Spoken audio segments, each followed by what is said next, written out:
നമ്മുടെ ഓരോ സെല്ലിന്റെ ഉള്ളിലും ഒരു DNA ഉണ്ട്. ഓക്കെ, ഈ DNA എന്ന് പറയുന്ന ഒരു ഡിജിറ്റൽ മാനുവൽ ആണ് നമ്മുടെ സെല്ലിന്റെ. ഡിജിറ്റൽ മാനുവൽ എന്ന് പറഞ്ഞാൽ നമുക്ക് അറിയാം, ഒരു മാനുവൽ നമ്മൾ എന്തൊരു പുതിയ സാധനം വാങ്ങിയാലും നമുക്ക് ഒരു യൂസേഴ്സ് മാനുവൽ കിട്ടും, റൈറ്റ്? അപ്പൊ നമ്മുടെ സെല്ലിന് എന്ത് പെർമിഷൻ കൊടുക്കുന്നതാണ്, എന്ത് ചെയ്യണം, എപ്പോ ചെയ്യണം, എപ്പോ ഡിവൈഡ് ചെയ്യണം, എപ്പോ മൾട്ടിപ്ലൈ ചെയ്യണം, എപ്പോ അവര് എഫിഷ്യന്റ് അല്ലെങ്കിൽ when they should retire and leave, ഇങ്ങനെയുള്ള ചെറിയ ചെറിയ എല്ലാ ഇൻസ്ട്രക്ഷൻസും കൊടുക്കുന്ന ഈ DNA ആണ്.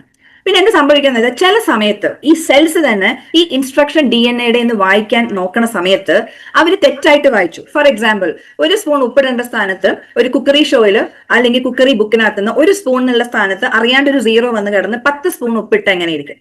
അപ്പൊ ചില സമയത്ത് ഇവർ തെറ്റായ രീതിയിൽ വായിച്ചിട്ട് ഇവർ തെറ്റായ ഒരു പെർഫോമൻസ് ചെയ്തേക്കാം.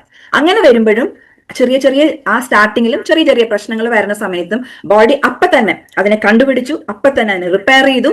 And it is done daily. ഈ മൈന്യൂട്ട് ചേഞ്ചസ് വരുന്നതിനൊക്കെ അപ്പൊ റിപ്പയർ ചെയ്തുകൊണ്ടിരിക്കുന്നുണ്ട്. ഇത് അധികമാവുമ്പോഴാണ് പല പ്രശ്നങ്ങളും ശരീരം കാണിക്കാൻ തുടങ്ങണത്. അപ്പൊ ഇത് നമുക്ക് എപ്പോഴൊക്കെയാണ് ഇത് സംഭവിക്കണമെന്ന് വെച്ച് കഴിഞ്ഞാൽ അപ്പൊക്കെ നമുക്ക് ഇത് കറക്റ്റ് ആക്കി വെക്കാൻ പാകത്തിനുള്ളൊരു അടിപൊളി ബോഡി സിസ്റ്റമാണ് നമ്മുടെ കയ്യിലുള്ളത്. ഇനി ചില സമയത്ത് കുറച്ചും കൂടെ പ്രശ്നങ്ങൾ ഉണ്ടാവാം. അതായത് നമ്മുടെ ഈ യൂസേഴ്സ് മാനുവൽ തന്നെ കറപ്റ്റഡ് ആയി പോകും. ഓക്കെ, യൂസേഴ്സ് മാനുവൽ തന്നെ കറപ്റ്റഡ് ആയി പോയി കഴിഞ്ഞു കഴിഞ്ഞാൽ എന്താ സംഭവിക്കണമെന്ന് വെച്ചാൽ അത് തെറ്റായ ഇൻഫോർമേഷൻസ് കാണിക്കാൻ തുടങ്ങി. അത് തെറ്റായ, അതായത് വളരാൻ പറയേണ്ട സ്ഥാനത്ത് വളർച്ച നിർത്താൻ പറയും, വളർച്ച നിർത്തേണ്ട സ്ഥാനത്ത് വളരാൻ പറയും, ജോലി ചെയ്യേണ്ട സ്ഥാനത്ത് ജോലി ചെയ്യേണ്ടെന്നുള്ള ഇൻഫോർമേഷൻ കൊടുക്കും, ചെയ്യേണ്ടാത്ത സ്ഥലത്ത് ജോലി ചെയ്യാൻ പറയും, കൂട്ടം കൂടാൻ പറയും, കൂട്ടം തെറ്റാൻ പറയും. ഇങ്ങനെയുള്ള വേണ്ടാത്ത ഇൻഫോർമേഷൻസ് ഈ കറപ്റ്റഡ് ആയപ്പോ നമുക്ക് ഒരു വൈറസ് കയറി എന്താ സംഭവിക്കുന്നത്, നമ്മുടെ ആ സിസ്റ്റം മുഴുവൻ തെറ്റായി പോകണമല്ലേ. ഈ നമ്മുടെ യൂസേഴ്സ് മാനുവൽ തന്നെ കറപ്റ്റഡ് ആയി പോകുമ്പോൾ സെൽസ് തോന്നിയ രീതിയിൽ അവിടെ കിടന്ന് പെരുമാറാൻ തുടങ്ങും. അപ്പൊ എല്ലാ രീതിയിലും നമ്മളെ അത് ബാധിക്കാൻ തുടങ്ങും. അവർ തോന്നിയ പോലെ പ്രവർത്തിക്കാൻ തുടങ്ങും, കൂട്ടം കൂടാൻ തുടങ്ങും, അടുത്തുള്ള സെൽസിനെ അറ്റാക്ക് ചെയ്യാൻ തുടങ്ങും. അങ്ങനത്തെ ഒരു വല്ലാത്തൊരു അന്തരീക്ഷം സൃഷ്ടിക്കുന്നതാണ് which we call it as a tumour അല്ലെങ്കിൽ ഒരു ക്യാൻസർ. ആ കണ്ടീഷൻസിലേക്ക് നമ്മുടെ ബോഡി പോണത്. ഓക്കെ, അപ്പൊ ഇതാണ് ശരിക്കും നമ്മുടെ ഉള്ളിൽ നടക്കുന്നത്. ഇനി ഈ കോശങ്ങൾ ഇൻഡിഫറന്റ് ആയിട്ട് പെരുമാറുന്നതിന്റെ കാരണം എന്താ?